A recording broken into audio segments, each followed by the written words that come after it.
حضرت ابو سعید اور جابر سے روایت ہے، فرماتے ہیں رسول اللہ صلی اللہ علیہ وسلم نے فرمایا الغیبۃ اشد من الزنا، کہ غیبت زنا سے بھی زیادہ سخت اور سنگین ہے۔ قالوا یا رسول اللہ وکیف الغیبۃ اشد من الزنا، لوگوں نے عرض کیا کہ اللہ کے رسول کیسے غیبت زنا سے زیادہ سخت ہے؟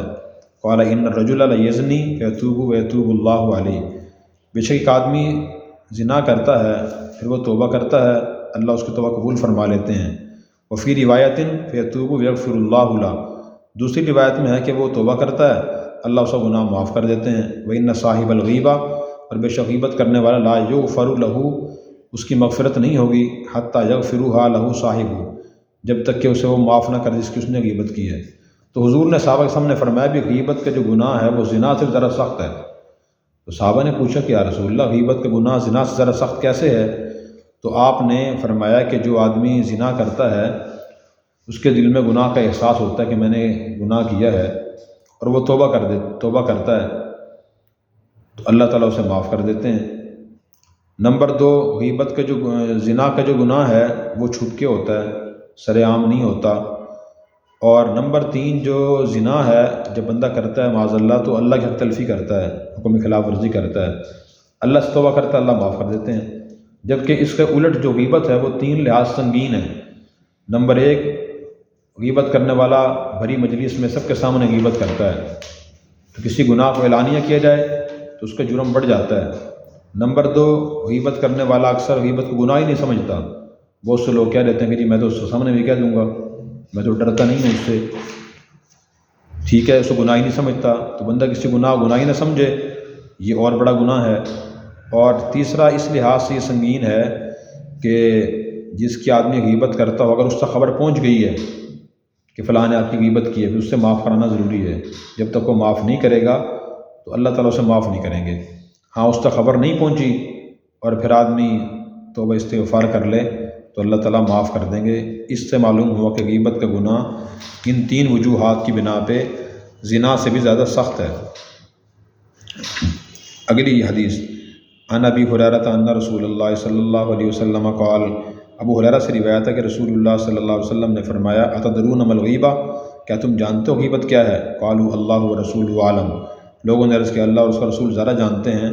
فرمایا ذکرک اخاک بما یکرہ، تمہارا اپنے بھائی کا ذکر کرنا اس طریقے سے جو اسے ناپسند ہو۔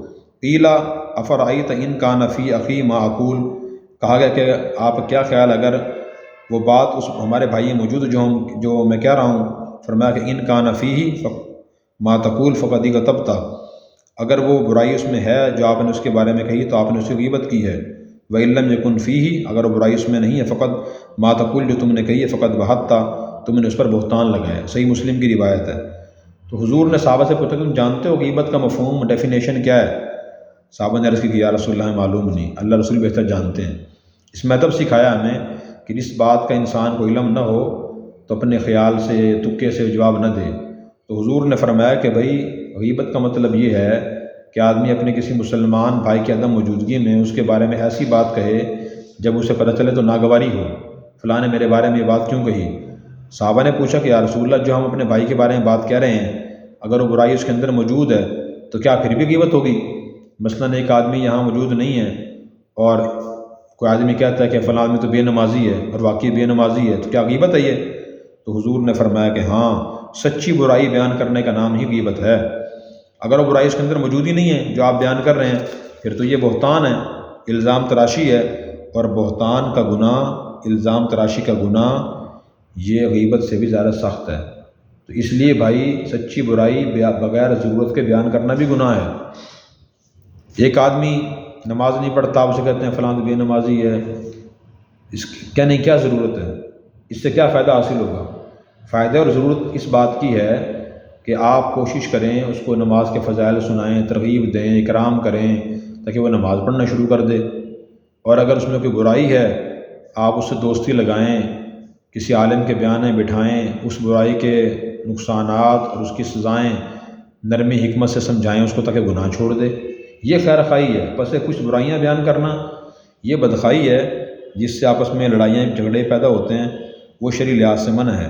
البتہ کوئی آدمی اگر دھوکے باز ہے، ظالم ہے، تو دھوکے باز کے بارے میں لوگوں کو بتانا فلاں سے بچ کے رہنا، وہ دھوکے باز معاملہ نہ کرنا اس سے، یا کوئی آدمی ظالم ہے اس کے خلاف کہیں گواہی دینا، یا کوئی آدمی دینی غلط تشریح کرتا ہے، ٹھیک ہے، اور وہ کوئی حرام درجے کی تشریح ہے، بالکل ہی غلط تشریح ہے، اس کے بارے میں لوگوں کو بتانا ہے فلاں کی تشریح غلط ہے، فلاں مسئلہ غلط بتاتا ہے، وہ عالم نہیں ہے، خود کو عالم کہتا ہے، فلاں آدمی خود کو مفتی کہتا ہے، مفتی نہیں ہے، تو لوگوں کو بتانا شرعی لحاظ سے یہ غیبت نہیں ہے، یہ جائز ہے۔ اللہ تبارک و تعالی ہمیں عمل کرنے کی توفیق عطا فرمائے اور یہ بس سے ہماری حفاظت فرمائے۔